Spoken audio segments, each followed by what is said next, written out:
Yo, it's the Life is Dope podcast. I'm your man, Graffiti.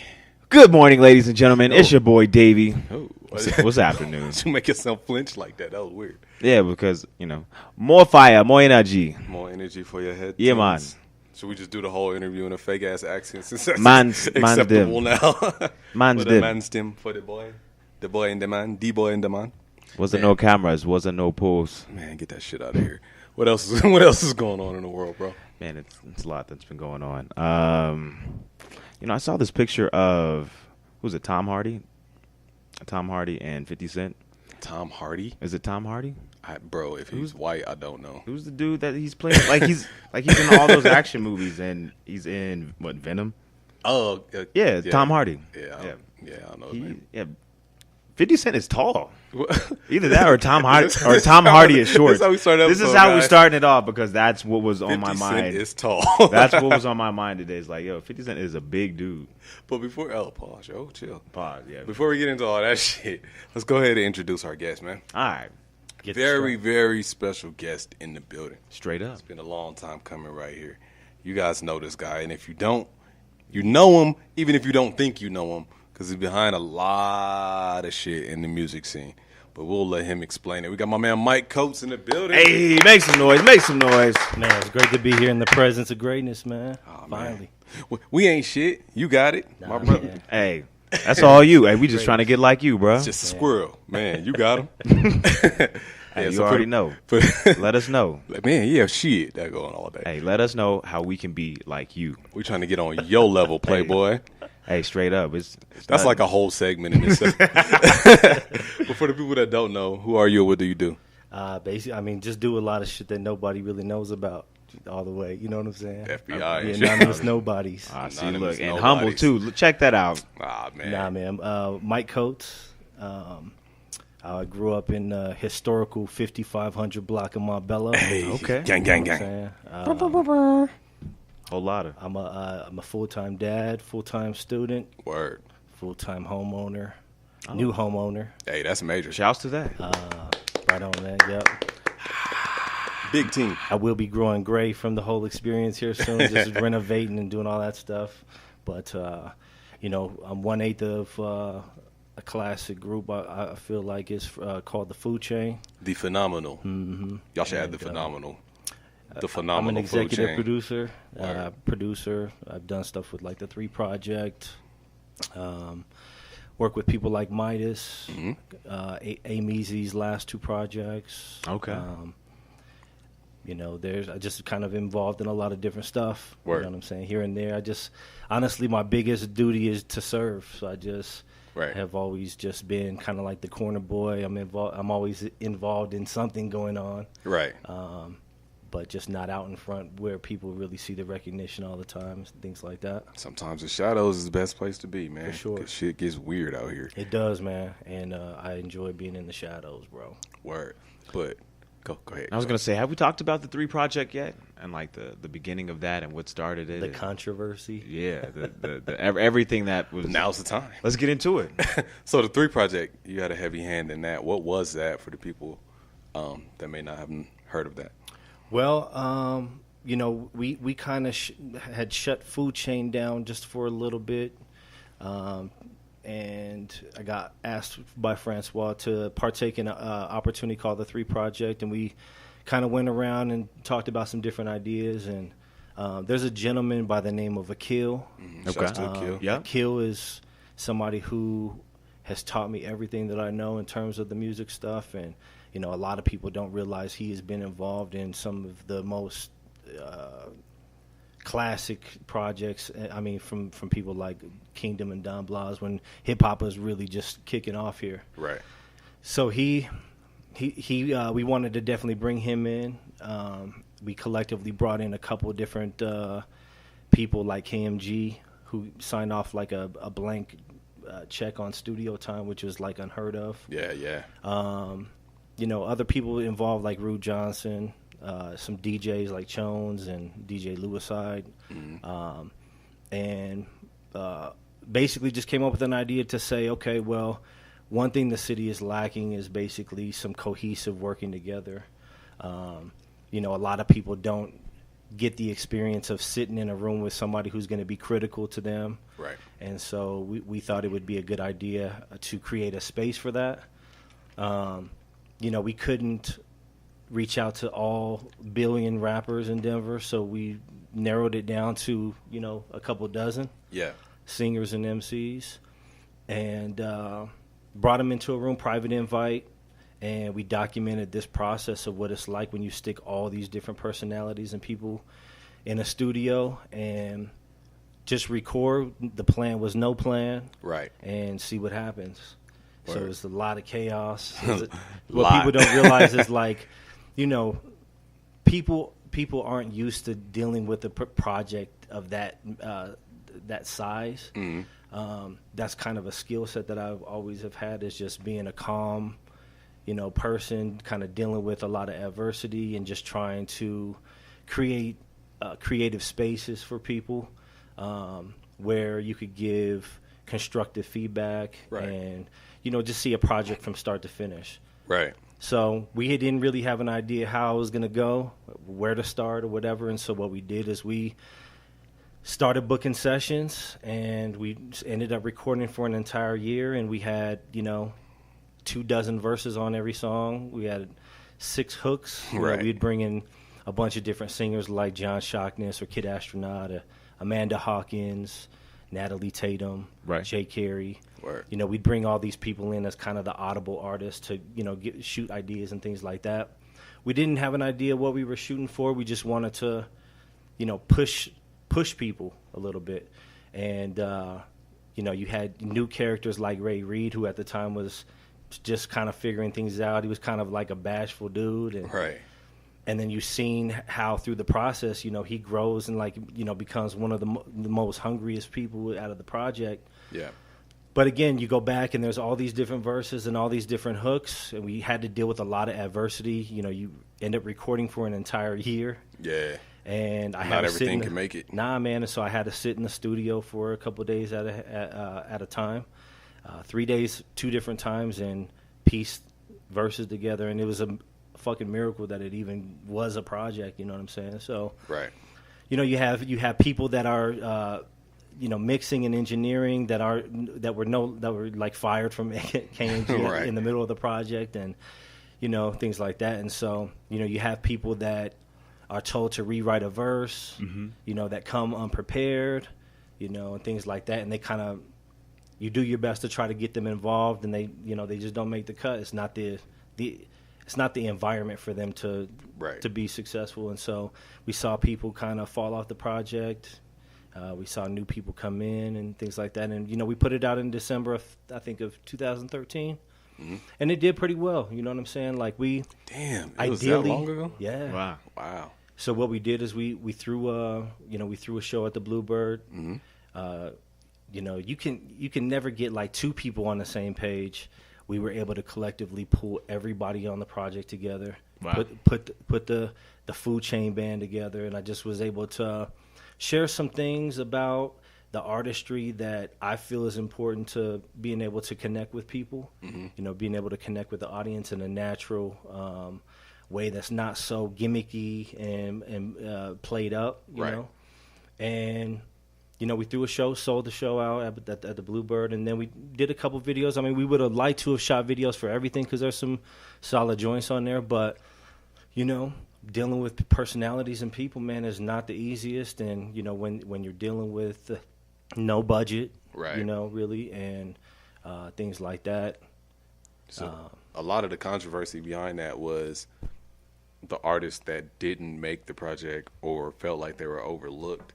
So of course you can't. There's 6 billion rappers around the corner right now. So all the rappers in the state, of course, can't be on one album. But what was, for the record, what was the selection process for the 3 project, or was there even really one?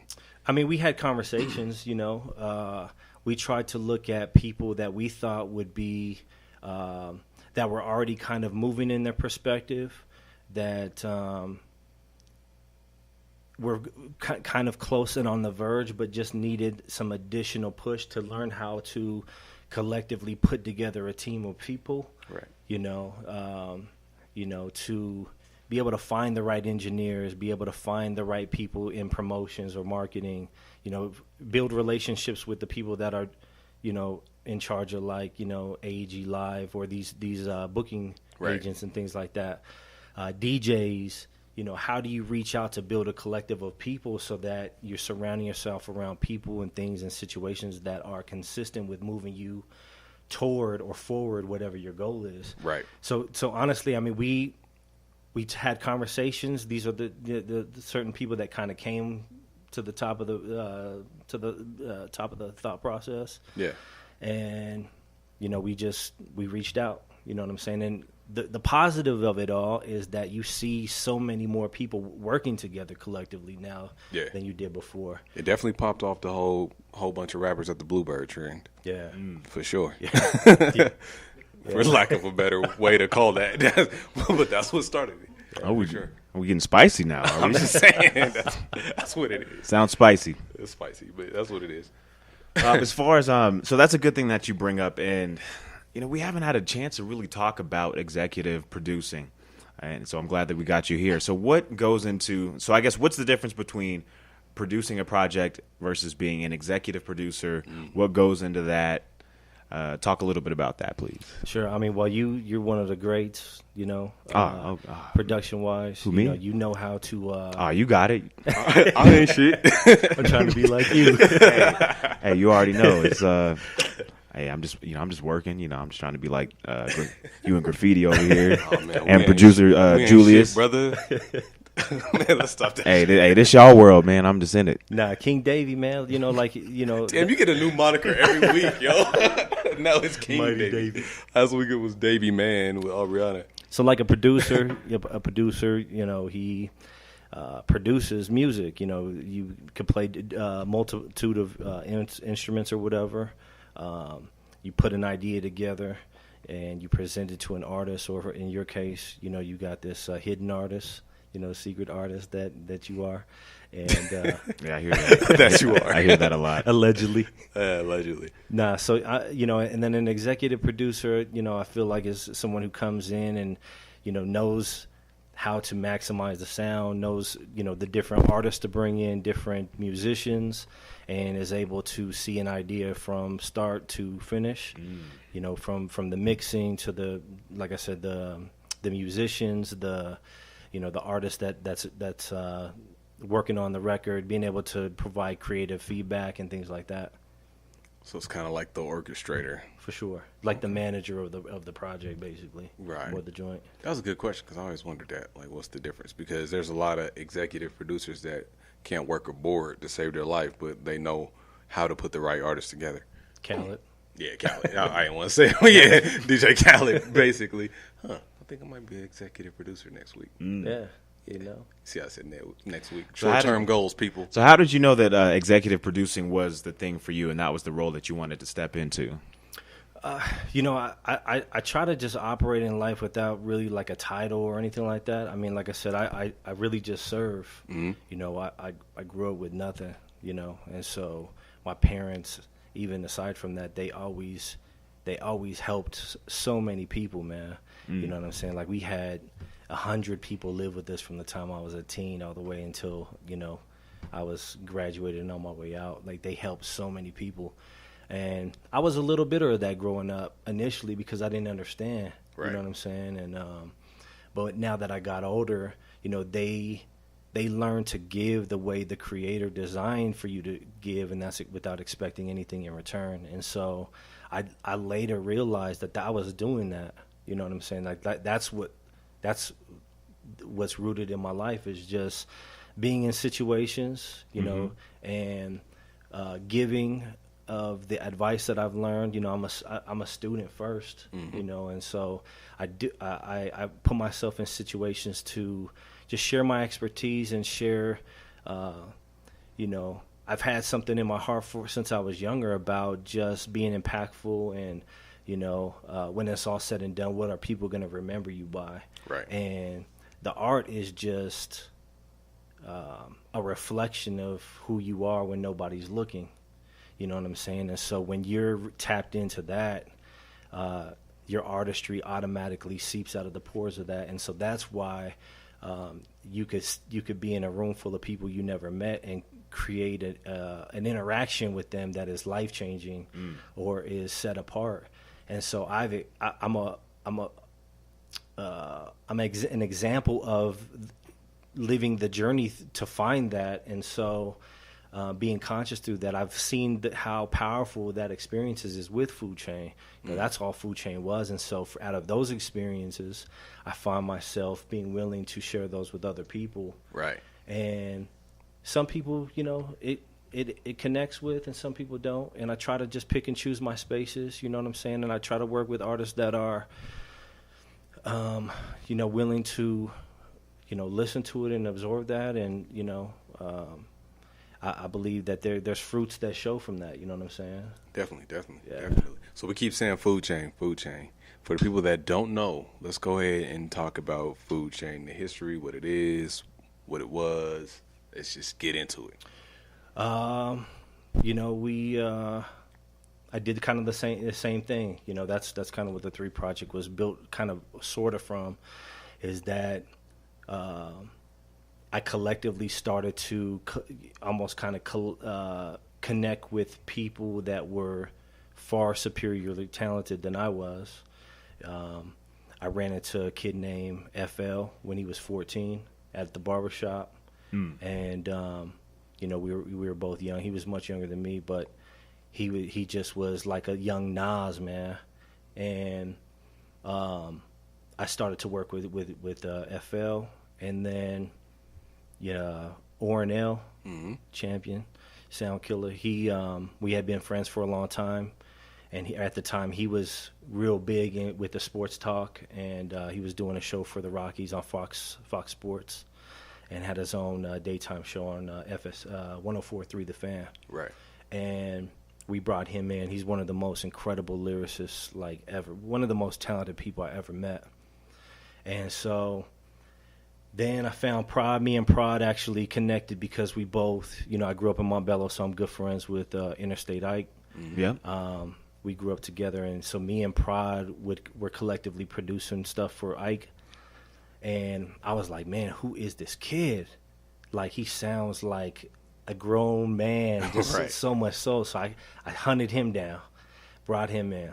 And me and Akil had already been, working with Mohit. Mohit was young at the time, too, man, 14, 15, and was, connecting with people like Battle Cat and things like that. Yeah. And Mohit had this incredible talent of just playing chords and stuff like that. It was just soulful, man. So I hunted Mohit down.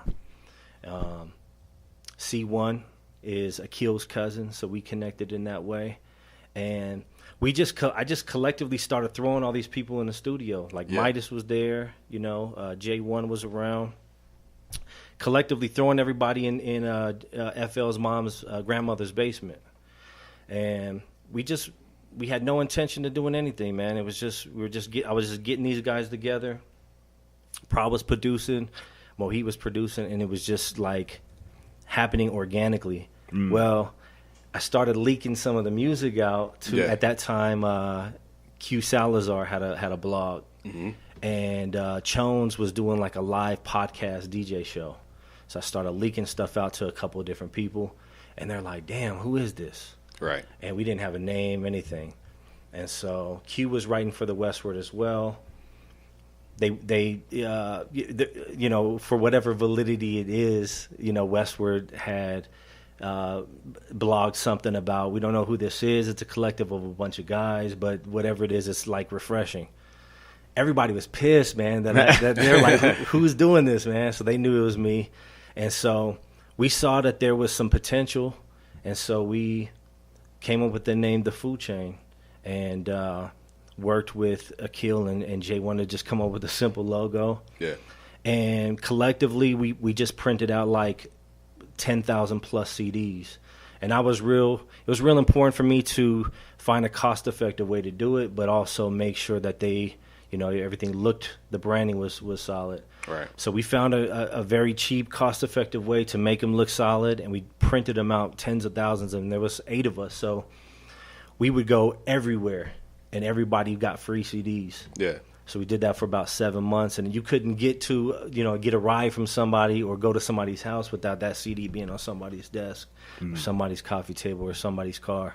And put that EP out, started doing some, the Chitlin circuit a little bit here and there, and connected with a great MC, Talib Kweli.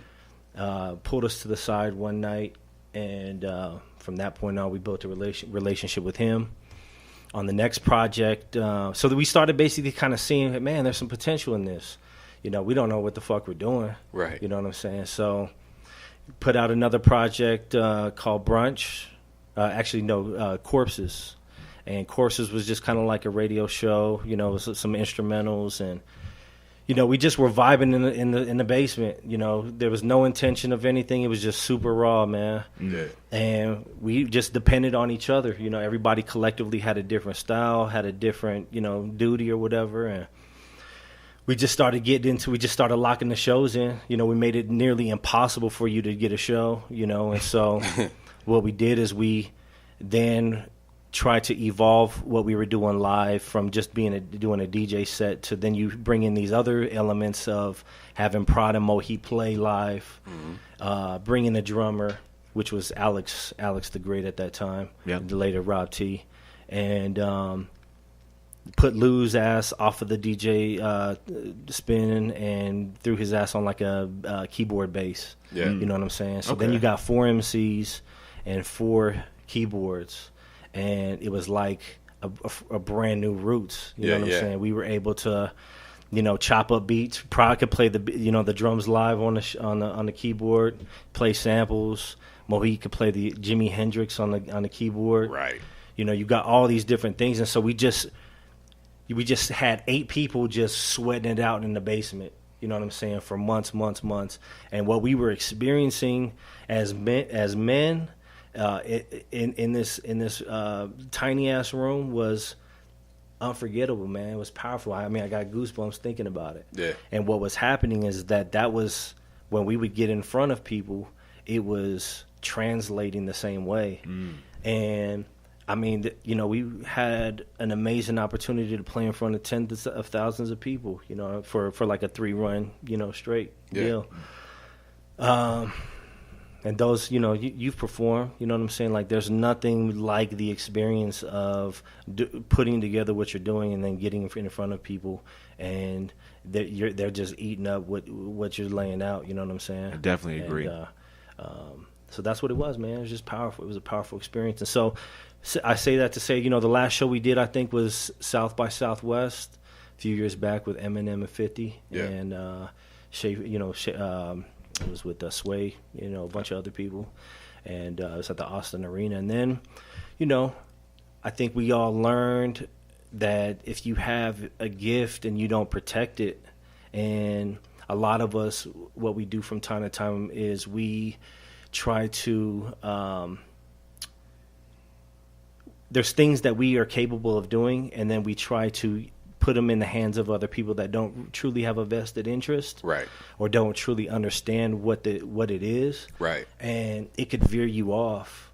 And so we collectively decided to step back for a little bit, because it started moving away from what it was when we were as effective as we possibly were. Right. A couple guys moved out to L.A. I went back to school. I'm in school right now, and FL started his studio. Oren and Prod are out of town. Mohi moved, and so we're all basically in a different space.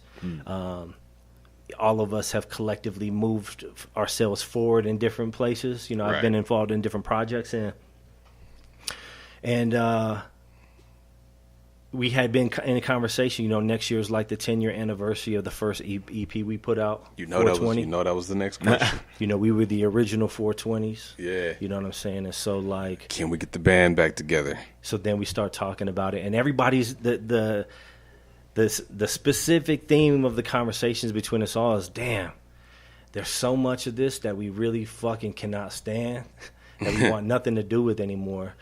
But there's so much of it that we fucking miss, man. And I think that in our own different spaces of where we're at, like, we need that medicine again. Yeah. And so we, Prod and Mohit and all these guys have been flying in a couple weeks at a time.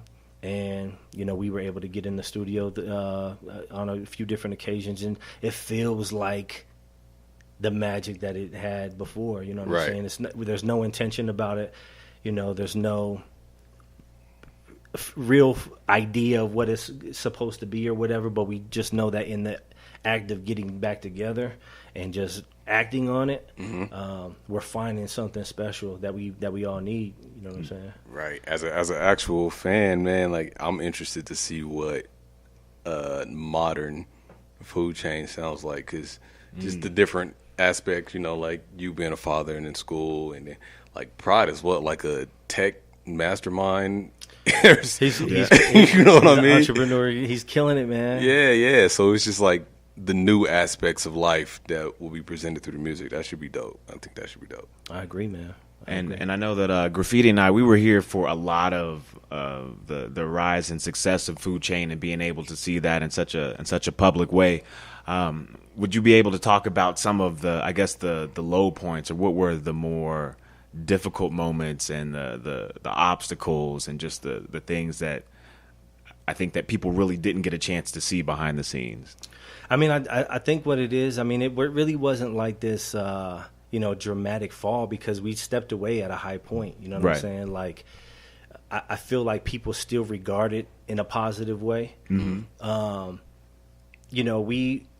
We're still friends. You know what I'm saying? And I feel like sometimes you have to, when you're giving of yourself so much and you're not really re-upping on all the energy that you're putting out, it makes you susceptible to kind of like getting distracted and veering off the path. I mean, you have to have some sort of way of re-upping on that energy, you know what I'm saying? Right. And we had just allowed so many people, because we were delegating so much of what we could do ourselves out to so many other people, that it was just like we just lost, we lost the love for it almost, you know what I'm saying? And so, I mean, that's just what the big example is that, like, you start thinking about what people, you start feeling like you're giving yourself up as an artist, and you deserve this back in a way, and you start almost creating out of that space, and that's just like what everybody else does. You know what I'm saying? It's like you're not creating from an honest space, and that's what I was talking about. Who you are and what you're doing when nobody's looking is what seeps out of the pores of who you are and what you're doing. And some people can flick the light switch on and make a big hurrah initially, but that impact that you make or that interaction is seasonal. Yeah. You know what I'm saying? That's real. There's no fruits. You know what I'm saying? It's hollow. And, the same people that kind of do those kinds of things, is the same thing with like fast food, man. Like, fast food is good to some people, man. But you can't eat it every day. But you'll die, bro. Right. So now that you guys are, trying to figure out this space of what Food Chain could be for the future, what are some of the things that you guys have learned from the past and kind of know what to look out for this time? Just protect it, man. Protect the the gifts that you have, and that's what we're doing. We've because of the layover, everybody has, Prod is in LA. He's has grown so much as a person, man. Like, it's incredible to see how much he's grown. FL, as an entrepreneur, and like what he's doing, it's incredible.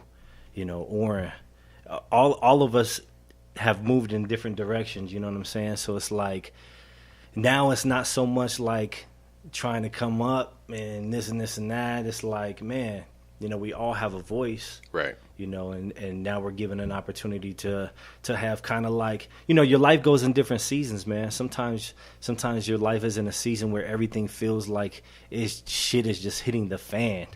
Nothing can go right. Right. And I welcome those times, because it's a season that the creator is trying to shed yourself of just shit that we pile on, and you have to go through these seasons to break away from some of those things in order to move you forward into the next great thing that he's trying to, put you in. And we're coming out of that season, you know what I'm saying? And so now we don't have the big entourage of just people we're delegating to. It's just the 8. Right. You know what I'm saying? Okay, so when you say protected, you mean more taking a lot of those responsibilities back and kind of just keeping it amongst just the group. For sure. Like like where it was. Yep. Keep it organic. No plan. Just create. You know what I'm saying? And I think not to cut you off, but I think all creators, even just outside of music and creative minds, kind of deal with that same thing. It's like when you start to do something and it starts to grow bigger than you, and like even from a designer's aspect, like now I design so much, I'm kind of tuned out of what I'm even doing. As where before it's like, man, I got to make everything I do fucking great because I'm trying to get on. I need everybody to see what I'm doing. Right. Boom, boom, boom, boom. And then you get in this method like, all right, people know me. Boom, boom. This is just what I do. And you can hear that in music specifically when it's a chore, man. Yeah, now your personality's big, and it's like, okay, well, people are just gonna listen to my music because I'm me, and then the music starts to water down. And so I think realizing that and stepping back is definitely the best thing to do, but not staying back. And we talked. I mean, I don't even know. The music has changed so much, man. Everything is. You kind of like a one tone. Yeah. Everybody is kind of talking about the same stuff. These young guys are, telling on themselves. You know what I'm saying? It's like literally big facts. It blows my mind, man. We don't watch a lot of TV and stuff like that at home, and I kind of am disconnected a little bit, but like the stuff that I see, I do keep an eye on everything. To a certain point, but it's just crazy how it's a trip how people just be telling on themselves, man. Right. So it's like the internet is amazing. Is what we do even right? Do people even want to hear that? You know what I'm saying? And so even though it's kind of a collage of a bunch of everything, but I think it's Food Chain will, when it's time, will be ready to. Show what we've done, and it'll balance things out. You know what I'm saying? Definitely. And I think you guys had a sound that was before its time, so you can always return when you have that, because you'll have those groups or those artists that pop up and they sound like the time. Like right now, I keep arguing with everybody because I feel like Future sounded like a time period, and like now, like I listened to that last album, was like I would have loved this shit like 3 years ago, and it's not. So I can't see certain artists being relevant in the future. Aside from just touring and all that, but music-wise, not a lot of people have that timeless sound. I think Food Chain had that before we even realized they had that. There's a few other groups like that out here, Black Hearts, and like the Ikes. You know what I mean? Like the cats that have been in the game way before there was even a scene here. I think there's always that space, as long as it ain't like we the old heads trying to come back. You know what I mean? It's just keep it what it was. That's and you learn stuff. We probably were one of the first people to put a record out and get rotation on Shade 45. A few times, but then we were stubborn, man. So like you got a record that's generating income that's on these platforms, but then you don't shoot a video. You don't. Perform the song. You know what I'm saying? Like we didn't know how the process of really working a record, and we were stubborn. So it was a constant fight to get to do those things. And so like now, we'll see what happens. Yeah. It's like there's just a lot of joints that I feel like we could have pushed a little bit harder, considering the spaces that they were in and things like that. And when you're doing something from an honest intention without really it being anything, and then you get the business involved. Yep. It's gets kind of crazy. Right. You know what I'm saying? And when you got a group of people, and some of us are thinking that we should be in a different space. You know what I'm saying? We should be garnering this and this and that, and then we start looking at management or other situations, and it's like, man, what are you doing? Right. You know, those are things. And so we had to get rid of everything. Right. You know what I'm saying? And it just was natural attrition. And so now it's just the music. So we'll see. Dope. So what can we expect from the future? I know that we've talked about 3, we've talked about Food Chain, but what about Mike Coates? What can we expect from you from the future? Well, What's next? My plate is full right now. Like I said, I'm in school full time. I decided to go to school when I was younger. I was a single dad of a young daughter, and she's 18 now. Just graduated high school, and she's on her way to college here in a minute. Full Dope. ride academic scholarship to DU. Oh, that's And, dope. Clap that up. That's good work. Hey. Yeah, man. She was great. It's crazy, man. I bought a house last September. It was my first house, and going through the process of like renovating and spending all my fucking money on this thing.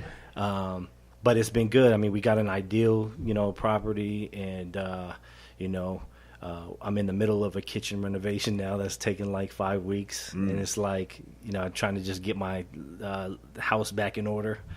So that's happening. And then just, have a career in business, but other than that, I mean, I'm just like trying to be impactful. You know what I'm saying? Like I'm looking for, I'm always looking for the next opportunity. And right now I'm just trying to find myself in a creative space to see what this food chain situation is. And, I just was an executive producer on a kids project named Faux Chief. Shouts to Faux Shout out Chief. to him. Faux Chief is like super under the radar, Yeah. really intelligent, real solid kid. And, he's got production on there from SO, who's in Mohi's group. Prod's on there a couple times. He's got FL on the project. And dope. some other things, but he just put that out Friday, so definitely look that up. Faux Chief, FO space CHIEF, Faux Chief. Dope. So Word. with everything you just named, like I hear a lot of growth and progression as a man, Mike Coates the man, and so we all know like the entertainment side is kind of just its own thing. Like none of this shit is real. So with that balance, Mike Coates the man, then Mike Coates the artist, do you ever just say, man, I should just say fuck this side of life? Like not just straight like that, but does it get tough to even focus on the art side? Because I mean, like if you got daughter going to college, you got renovation, like life for real, versus kind of the smoke and mirror side of life. Like, is that a struggle for you? Not necessarily. I mean, it is a struggle now because as an artist, I haven't been in that space for such a long time. Yeah. I produce for some people here and there, but it's like, in terms of like writing as an artist and performing, it's been like 3-4 years since Food Chain really has done any shows or anything. And so creatively, my mind is in that space, but I'm struggling with so much going on to try to figure out where my voice is, but I've got so much time that I've been just kind of like in hibernation that I do have some powerful things that have been kind of pressed on my heart for a long time. So I think that will kind of figure itself out. But Right. I've been working, to provide for my daughter. Yeah.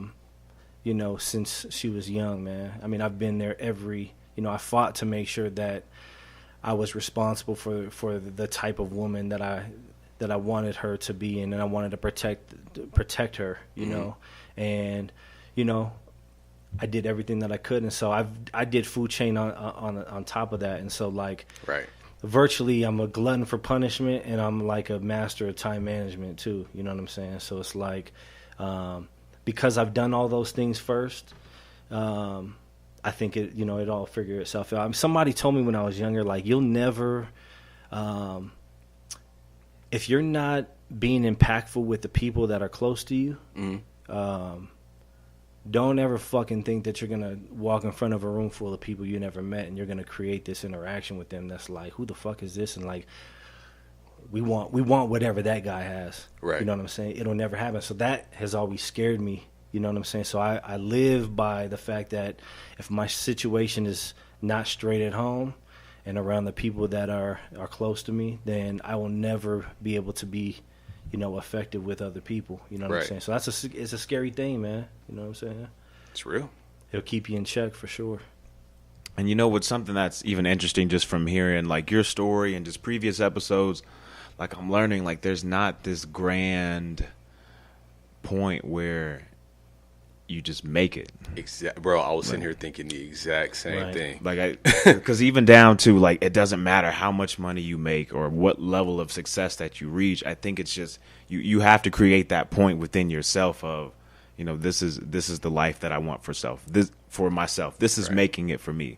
Being able to take care of myself, take care of my family, taking care of the things that are important to me, having the time to do and work on the things that I enjoy doing and making me feel whole. Like to me, I think that's what making it is. And just even getting older, like that's what I see for myself as making it compared to like 10 years ago or, like, I got to get a record deal and perform in front of millions and right. But that's even reflective on both of you, especially you, about like your artistry. Mm-hmm. Like you're literally one of the people I look up to, man. Like you have such an incredible gift, bro.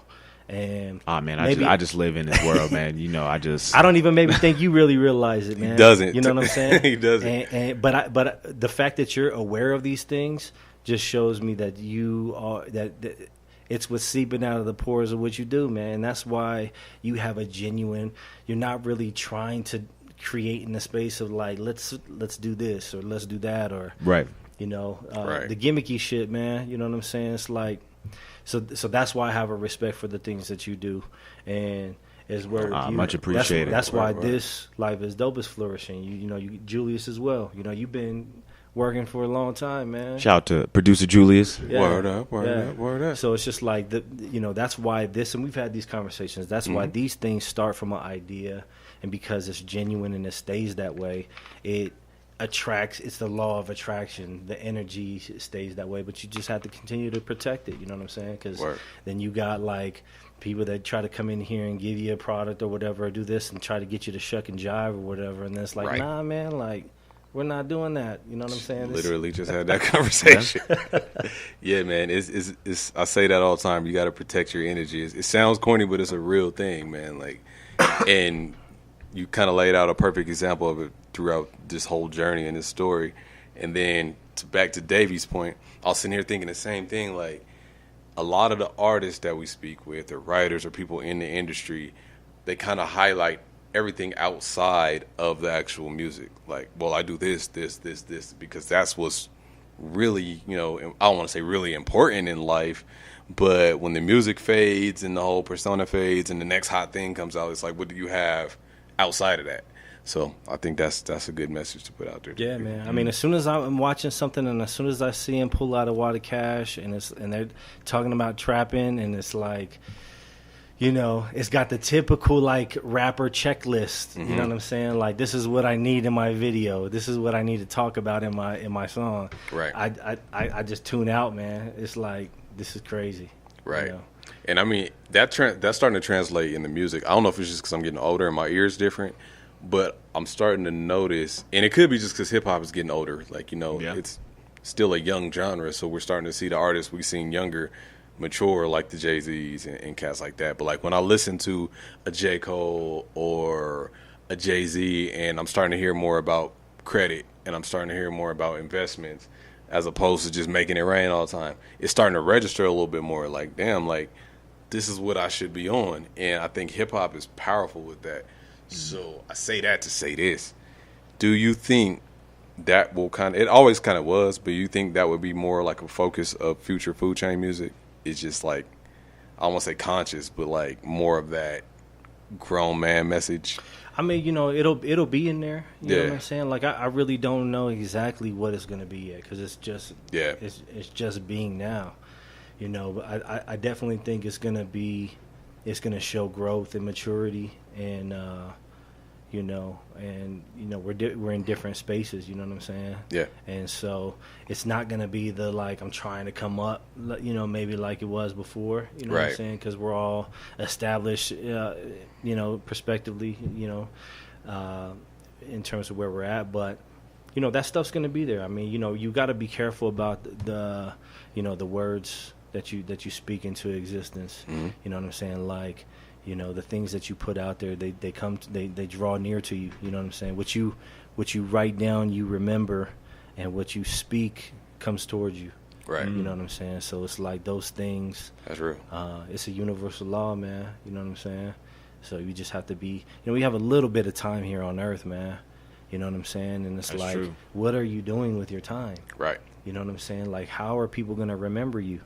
You know what I'm saying? Are people gonna just clump you into the regular shit that everybody's sheeping out and doing? Right. You know what I'm saying? Like, we're already just like the fact that you guys are here, the fact that I'm here is a fucking miracle based off of like our indigenous roots of Right.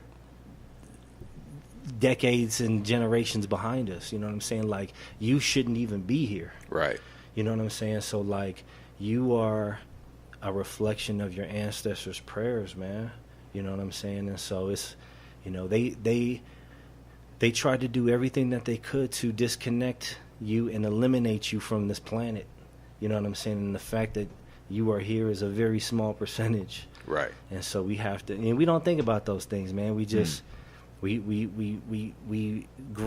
are born into like this American dream of thinking of that things are a certain way, and we just grow up and we fall into suit, get a job, have hella kids, Right.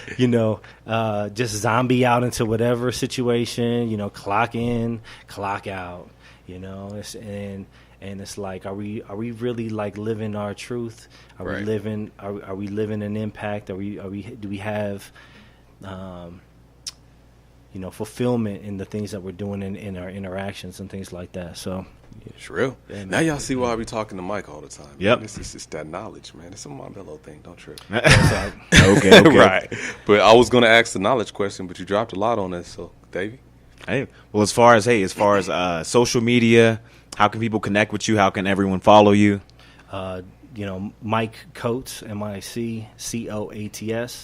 I really ain't on that bitch that often, but occasionally I'll post a beat or something. Mike.Coates on Facebook and Twitter. So Word. Let's make some noise for my man Mike Coates. Hey, give it up. appreciate it. That was dope. Life is Dope podcast. I'm Graffiti. And I'm Davey. Skirt. We out. My mans. Yeah, thanks, guys. Good shit, bro. Thank you. Appreciate it. I was appreciate nervous, man.